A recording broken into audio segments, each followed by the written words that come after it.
नमस्कार सम्मानित साथियों। मेरा हमेशा एक प्रयास रहा है, या यूँ कह लीजिए एक जुनून है, एक ललक है उस खबर को आप तक पहुंचाने की जिस खबर को कोई नहीं उठाता है, या खबर संज्ञान में होने के बावजूद उस खबर को नज़रअंदाज कर दिया जाता है। उस खबर को आप तक पहुंचाने का संवैधानिक व्यवस्थाओं से जुड़े मामलों के प्रति बहुत ज़्यादा उत्सुकता रहती है कि एक संवैधानिक व्यवस्थाओं का क्रियान्वयन किस ढंग से हो रहा है इस राज्य में, संवैधानिक व्यवस्थाओं का पालन हो और संवैधानिक व्यवस्थाओं का पालन करने के लिए एक जवाबदेही सुनिश्चित हो हर स्तर पर। ये एक बहुत बड़ा एक मेरे लिए मिशन कहूँगा, मैं इस मिशन पर काम कर रहा हूँ, ये सब कहना उचित रहेगा। इसी मिशन पर काम करने का जो एक जुनून है, इसी जुनून के चलते मैं हमेशा मेरा प्रयास ये रहता है कि ऐसी खबर आपके सामने पुट अप करूँ राजकाज से और संवैधानिक व्यवस्थाओं से जुड़ी जो खबर किसी के द्वारा नहीं उठाई जाती है। ऐसे ही आज आपके सामने उस विषय को आपके सामने प्रस्तुत करना चाहता हूँ। आज का विषय है उत्तराखंड विधानसभा में को लेकर। उत्तराखंड राज्य का गठन हुए 22 साल व्यतीत हो चुके हैं और इतने सालों बाद आज उत्तराखंड विधानसभा सचिवालय के ढांचे और वेतनमान को लेकर जो एक पहल हुई है उसको आपके समक्ष पुट अप करना। उत्तराखंड विधानसभा अध्यक्षा द्वारा उत्तराखंड विधानसभा सचिवालय के कर्मचारियों एवं अधिकारियों के विभागीय ढांचा ऑब्लिक वेतनमान के संदर्भ में एक समिति का गठन किया गया है। विधानसभा सचिवालय के प्रभारी सचिव हेमचंद पंत द्वारा 31 मार्च को गुजरात, रांची एवं उत्तर प्रदेश के विधानसभा सचिवालय के सचिव एवं प्रमुख सचिव को पत्र भेजकर उक्त आशय की जानकारी देते हुए अवगत कराया है कि यह समिति आपके विधानसभा सचिवालय में उक्त विषय पर अध्ययन करना चाहती है। प्रभारी सचिव ने आग्रह किया है कि वे अपने विधानसभा सचिवालय के संबंधित अधिकारियों को समिति के साथ इन तिथियों में उक्त विषय पर बैठक करने हेतु निर्देशित कर दें। समिति के जो इस विषय पर अध्ययन करने के लिए जो भ्रमण का कार्यक्रम है वो दिया गया है, वो है 3 अप्रैल को विधानसभा सचिवालय गांधीनगर, 5 अप्रैल को विधानसभा सचिवालय रांची और 6 अप्रैल को विधानसभा सचिवालय उत्तर प्रदेश। उक्त विषय पर अध्ययन हेतु भ्रमण पर निकले समिति के सदस्यों में उत्तराखंड शासन के अपर सचिव वित्त अरुणेन सिंह चौहान, गंगा प्रसाद और वित्त अधिकारी भगवत सिंह और विधानसभा के वरिष्ठ प्रोटोकॉल अधिकारी मयंक सिंघल हैं। मेरी जानकारी में आया है कि विधानसभा सचिवालय के कर्मचारियों और अधिकारियों के ढांचे के गठन और वेतनमान के संदर्भ में जिस समिति का गठन किया गया है वो समिति है वेतन विसंगति समिति के अध्यक्ष शत्रुघ्न सिंह साहब हैं। और जब इस कार्य का दायित्व उन्हें दिया गया तो उनके द्वारा विधानसभा अध्यक्ष द्वारा राज्य सरकार से आग्रह किया कि विधानसभा के सचिवालय में इस कार्य के लिए एक समिति का गठन करना है, तो सरकार द्वारा यह कार्य शत्रुघ्न सिंह जी को दिया गया। तो शत्रुघ्न सिंह जी ने अपनी समिति के सदस्यों से विचार विमर्श के बाद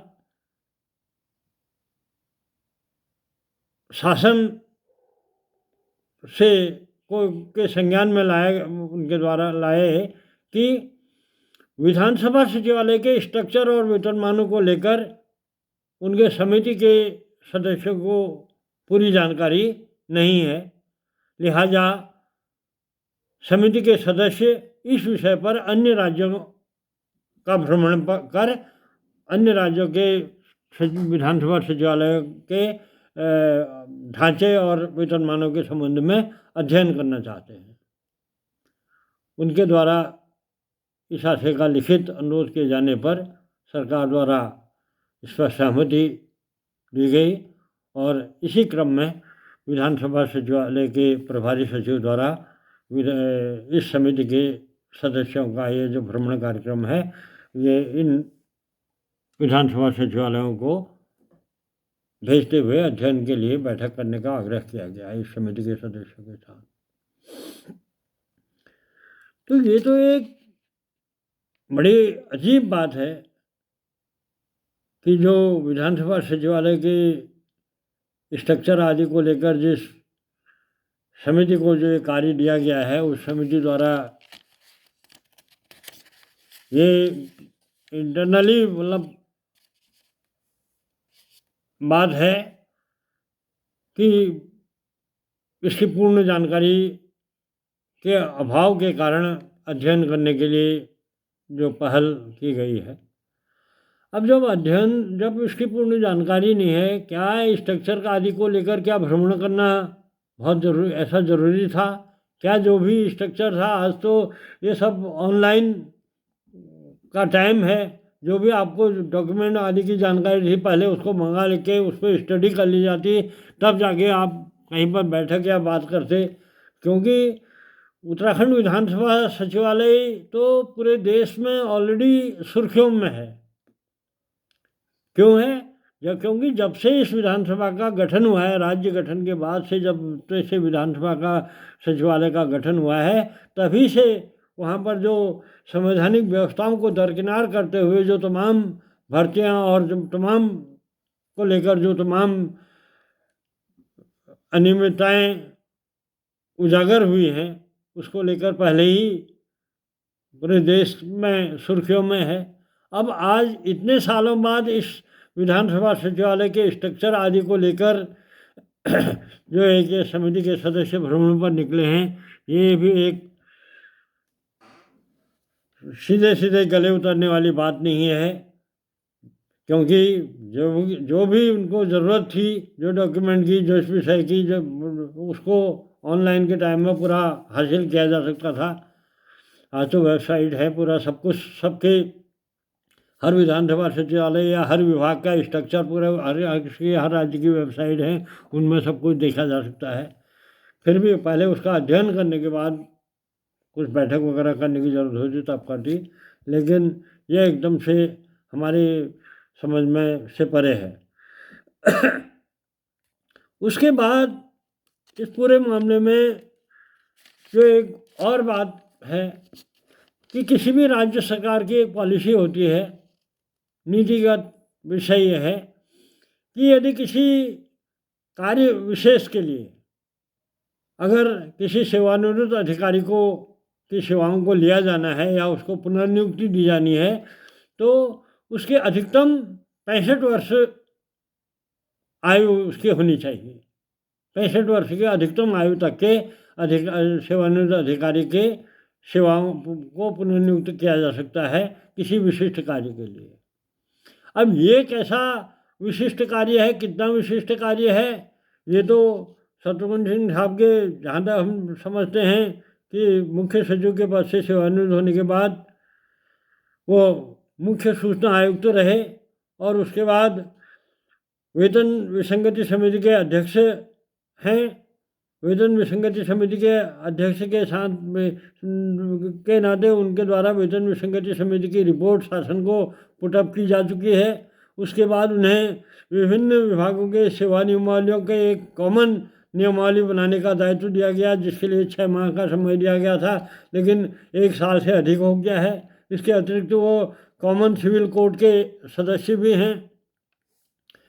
तो अब ये वेतन विसंगति समिति के अध्यक्ष का दायित्व उन्हें तब दिया गया जब वरिष्ठ IAS और पूर्व सेवा मुख्य सचिव इंदु कुमार पांडे साहब ने इस कार्य के दायित्व को लेने में असहमति व्यक्त कर दी थी, तब इनको ये कार्य दिया गया। तो आखिर ये समझ से परे है कि किसी सेवानिवृत्त अधिकारी को कितने साल तक स्टैंडर्ड पुनर्नियुक्ति या उनके स्टैंडर्ड कार्य के दायित्व को दिया जाता रहेगा, ये भी एक बहुत बड़ा सवाल है। उनके सेवानिवृत्त हुए इतने साल हो चुके हैं, तो अभी तक लगातार वो वेतन विसंगति समिति के बारे में के चेयरमैन के नाते यमुना कॉलोनी में इसका ऑफिस है, अभी तक वहाँ पर ऑफिस प्रकार है। वेतन विसंगति समिति की जब रिपोर्ट सबमिट हो चुकी है तो फिर वेतन विसंगति समिति का क्या औचित्य रह जाता है। और तमाम ये सब सवाल हैं।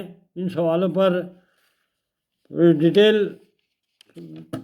लेकर पुनः आपके समक्ष आऊँगा।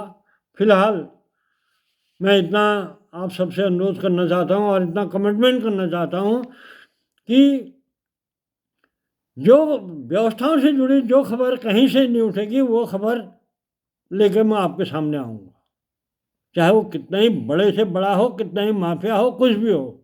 हम सही को सही और गलत को गलत कहने से नहीं चुकेंगे और सच्चाई को आप सबके संज्ञान में लाने का एक जुनून है और इस जुनून के चलते अपने इसी चैनल के द्वारा आपके सामने फिर से आऊँगा।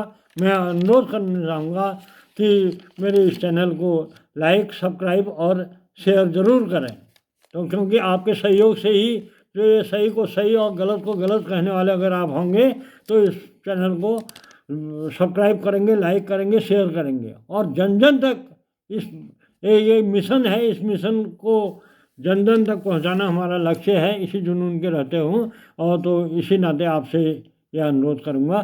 धन्यवाद।